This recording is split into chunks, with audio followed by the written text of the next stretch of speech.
Hello everyone, this is Grandpa Ron again. Today we're going to be driving part of the Going to the Sun Road. We're going to start a little bit past Lake McDonald Lodge, go past Avalanche Creek and the Trail of Cedars, and a little bit past the Loop, and that'll be today's trip, and we'll do part 2 tomorrow.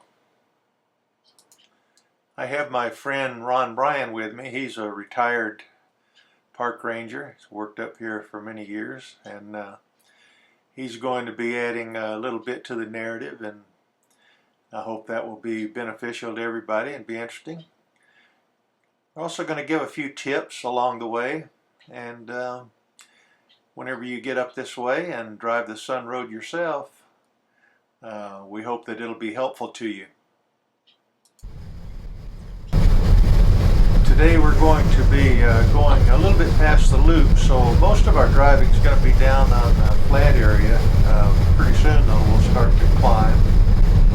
And the main thing in tip number 1 is just don't be in a hurry. There's going to be a lot of traffic usually. The road is only open a few days out of the year, and you want to see the beautiful views and just take your time.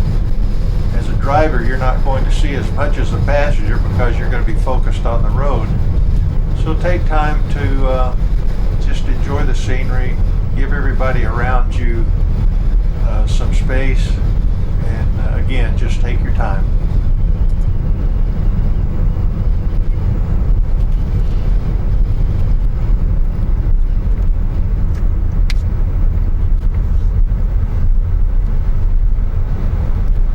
I was stopped by a visitor coming up this road right here, and the man said that his wife had got out of the car and she walked up a little ways up there to take a picture, and she hadn't come back yet. And so what had happened was she'd come up there and had fallen into the creek, into the river there, and she hit her head. Anyway, she came down through the falls there, and some people saw her go through those falls, and we found her a little bit down the river there, where we started CPR on her. I called in the helicopter, and the helicopter was able to land on a place on the other side there, and put her on that helicopter and sent her off. And so me and my district ranger walked up there to see to kind of investigate what had happened. And we figured that she had fallen and hit her head on the rocks there. And that's what killed her. It wasn't. So don't let mistakes like that spoil your vacation and your trip. There have been a lot of people that have been seriously injured or even died, more so actually than traffic accidents. People that got off the trails, wanted to get a better picture, slipped on the rocks and fell into the water, drowned or hit their head, something like that. So don't let that spoil your trip. Stay on the trails, obey the warning signs, and realize that you're a long way from help. It takes, even helicopter takes quite a while to get out there, get everybody loaded up. So you have to be really careful and just use some good judgment. You might have to sacrifice that what you consider to be that perfect picture by not putting yourself in a dangerous situation. And likewise, when you're driving, you have to use a caution. The driver really has to pay attention to the roadway and the traffic, because the roads are very narrow. Right here it's a pretty nice wide road, but as we get further up ahead, the roads are going to become very narrow, and you're going to want to really pay attention to that roadway. We're coming up on tip number 3, so take a close look at what you see as we approach some of these parking areas up ahead.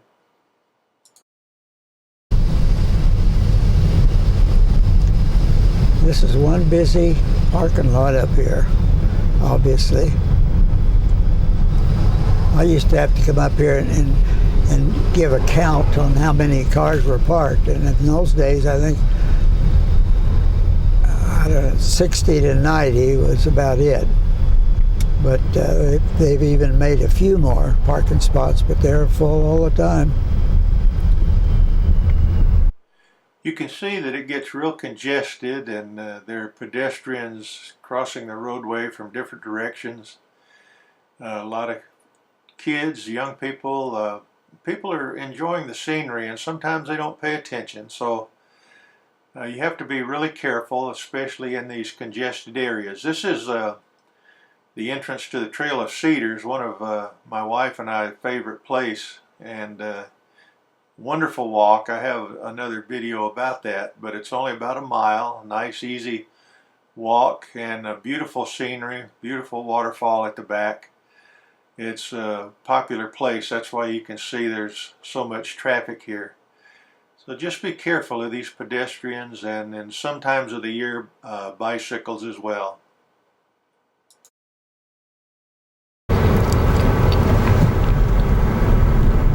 I unlocked a car here one time, and I put my hat on top of the car, you know, the flat hats that we wore. And so later I drove off and forgot my flat hat. I lost it. And it wasn't a few hours later, a Rocky Mountain person from Canada was driving down this road, and he found that hat and he turned it in at the entrance. Wow. Again, a beautiful day in the park, and not so much traffic down at this lower area because the roads are pretty wide. But we're going to start heading up. We're going to start gaining elevation here in just a couple of minutes, and things are going to start to get a little bit more crowded. You're going to see people walking right along the edge of the road. Another reason why you have to be really careful. Everybody wants to see the good views, but sometimes it's a little dangerous. Would you believe I stopped a 17-wheeler up here, just about a few miles, almost another mile up. We got a report of a 17-wheeler coming in from the St. Mary's side. This was about 6 o'clock, 7 o'clock at night.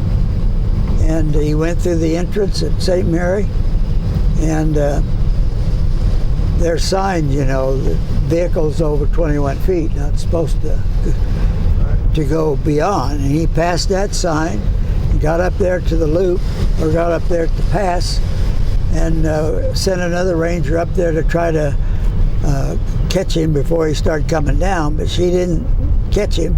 And so I started up as well, and I got up to, well, right about in here. I'll show you where.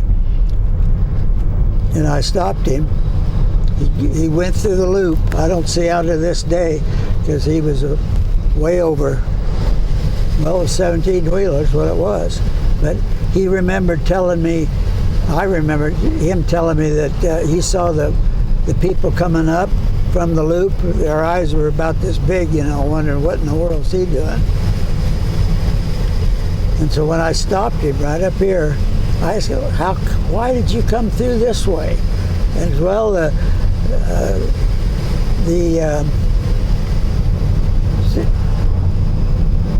people at the entrance there at the border told him that it was a shortcut to come through. I said, boy, you went on the wrong road. The shortcut was to the left and around, but it wasn't through the park. And so I did cite him. Two citations. And he said, well, I was just going to Columbia Falls to pick up a load. And I said, don't you dare drive this thing through the park coming back with your load. And he said, I was experimenting with a second camera stuck to the window, So every once in a while I'll backtrack and so you can see the view from that camera, but there's a little reflection in it from the interior of the vehicle. But I think it's worth putting in here every once in a while, especially when we get up ahead to the tunnel. It gives you a nice view to the left out of the vehicle.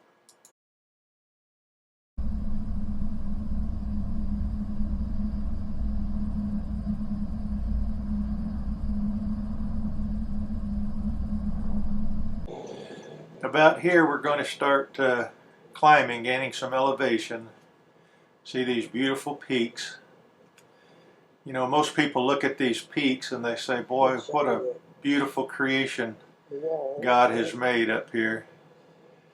But in reality, this is just a shadow of what God created. The original creation, I don't believe, had these rugged mountains and the deep valleys. I think all of this was a result of the great flood, Noah's flood, where the mountains were pushed up and the basins were pushed down by the weight of the water, and everything became very, very brutal. It's beautiful, but it's not the same beauty that was part of God's original creation. Noah's flood, the biblical account would have happened thousands of years ago, not millions of years ago. And the forces involved, the hydrodynamics of the huge amounts of water flowing back and forth, pushing deep basins just by the sheer weight of the huge amounts of water, forcing these mountains up thousands of feet into the air like we see today. Just like somebody pushing their thumb in soft clay, you get some low spots and then it pushes other spots upward. It's just hard to comprehend these forces involved, but modern science shows that this is quite possible and supports the biblical view of a short earth even more than the millions of years that uniformitarians believe it took to create all of this.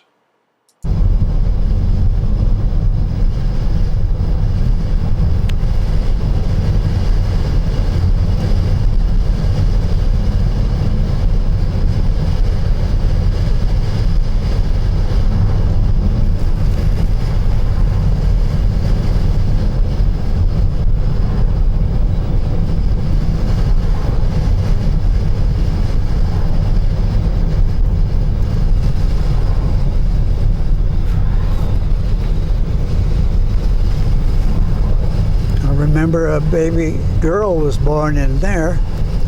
I had got word to go up to the loop to escort this ranger. He was a ranger from the other side. His wife was having contractions at that time, and I was going to escort him down here to McDonald for ambulance. But she decided she was going to have the baby there, so they pulled her into that area there, gravel pit, and she had her baby right there. My boss was up there, and they flew a helicopter in. The regular helicopter was on its way. There was a doctor on board, and she had that baby right there. And of course, the park knew what was happening by radio, and the guy came out and said, "It's a boy." And then he changed his mind. A few minutes later, he came out and made a mistake. He said, "It's a girl." And I helped on the gurney to push her over to the baby over to the helicopter, and they took care of her from there on. That was kind of a neat experience. Are you aware of Ranger Patrol Cabin right up here to the right? You can see it there. I can. No, I saw it. Yep. We went by. Good. You know, the trees have kind of grown up around it, but they use that for ski patrol when they come up here in the winter. And they stay there, and they got wood and a cook stove and even stuff to eat in there. Cool. I've been in there many times. Kind of neat.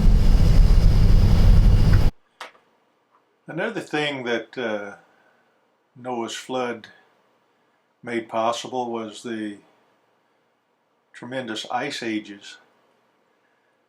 With the collapse of the atmosphere at the time, there was huge heat loss at North and South poles, but the oceans were still warm and actually warmed by volcanic activity, fed huge amounts of moisture into the atmosphere, which created tremendous snowfalls. And the snow actually built up rapidly, and it's been slowly, the Earth has slowly been warming up ever since, but it didn't take that long for this huge amount of ice to build up, hundreds of years.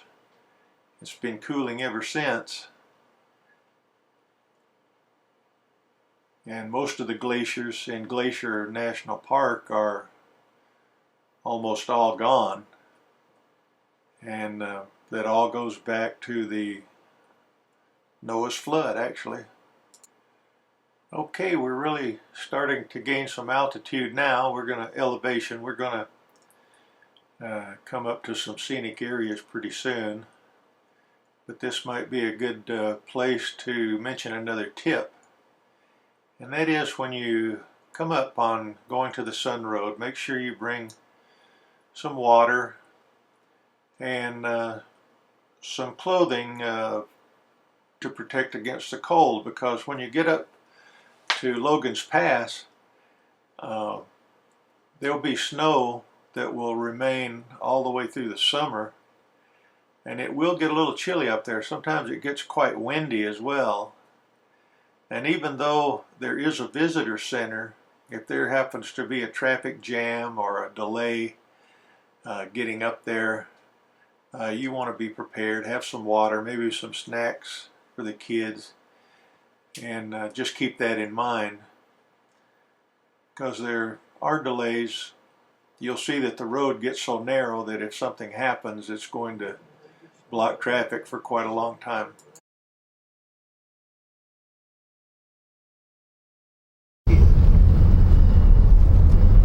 Packers Roost down there, they got a horse corral and tack room, and then the trails from there go out to every place. They don't like people going down. It's about a mile down. It's one way. And then you can get on the trail down there, and comes up and meets the loop trail.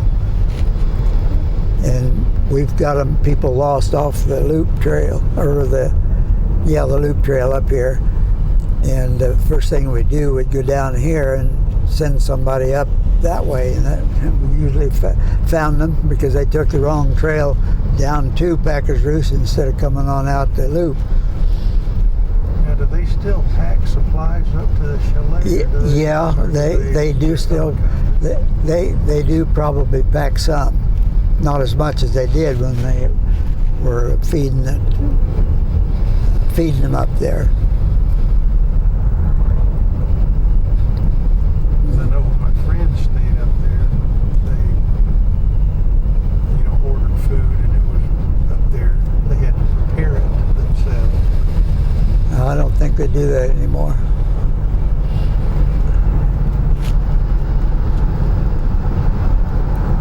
Pack your own.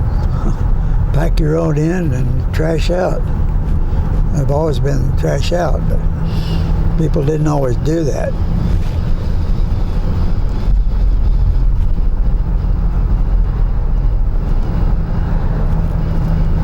I got backcountry rangers that go in there, and their big job is to help people that are on the trail, or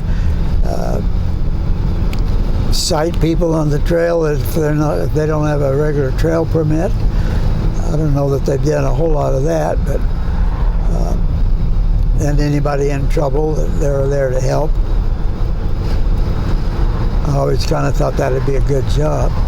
Right in here, we lost about 40 feet of the road. It had gone down, right about from here. Well, I guess right out there where all that is new.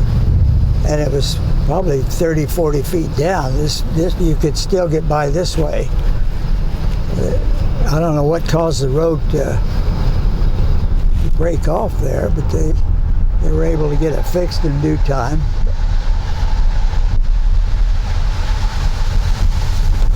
Nice waterfalls there, always going. Right out at the end, can you see Heaven's Peak Lookout? Yeah. That's it. Here's another segment where I backtrack and give you a look out the left side of the vehicle. This is one of those areas where you have to be really careful. When you get up to the tunnel, you're going to have people that have parked and they're going to walk into the tunnel to get a nice view out across the valley to the mountains on the other side. There's not much area to walk, so you have to be really careful and just take your time, enjoy the view. It's a good place to stretch your legs and get some nice photos, so it'd be worthwhile to pull off if there is room, carefully walk in there and take a few photos, get some selfies. It's a very nice area, beautiful spot. This is really where the scenery that everybody expects starts to begin, and it just builds and builds from here all the way up to Logan Pass, where you ends in kind of a I've been to every lookout in the park except that one, and that's pretty hard to get up there to it. But they quit using that way back when. They've refurbished it. It's all brand new now, but they will put a ranger up there if they have a big fire in this area, which they usually do. They'll fly somebody up there and just to report on the fire. They do that with most all these lookouts. I don't think of any of them are banned now, but they will put somebody up there in case of fire.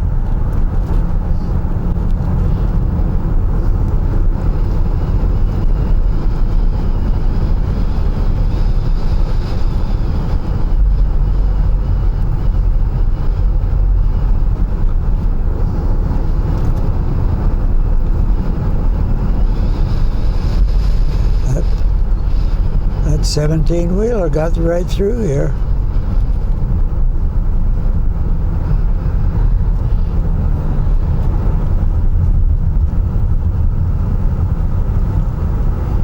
Started running the free buses yet this year? Yeah, they have.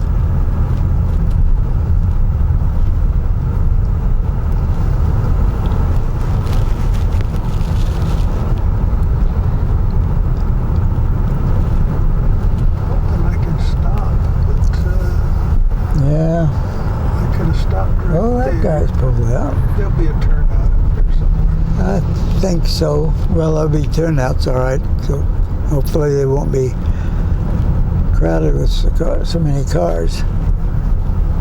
I was coming down this road right just up there where the third or fourth car is up, and I had to stop. I was in the lead, and there was a mama grizzly and 3 cubs following it, walking across the road. He's like, this is my territory. When I opened this road one time, I got to open it. Fortunately, I happened to be on duty, and the maintenance guy who had left his truck up the pass, he was going to ride with me. I was taking him back up the pass, and I just opened the gate, and we got up here a ways, and he said, Ron, don't look now, but there's 7 miles of cars behind us. And you can look down at a place and almost, well, you can see over 7 miles long McDonald Road down there.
Well, this is the end of today's clip, part 1. I'll do part 2 tomorrow all the way up to Logan Pass.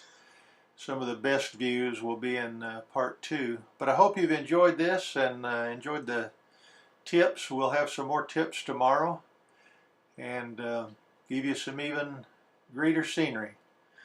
Thanks for watching. Really appreciate it.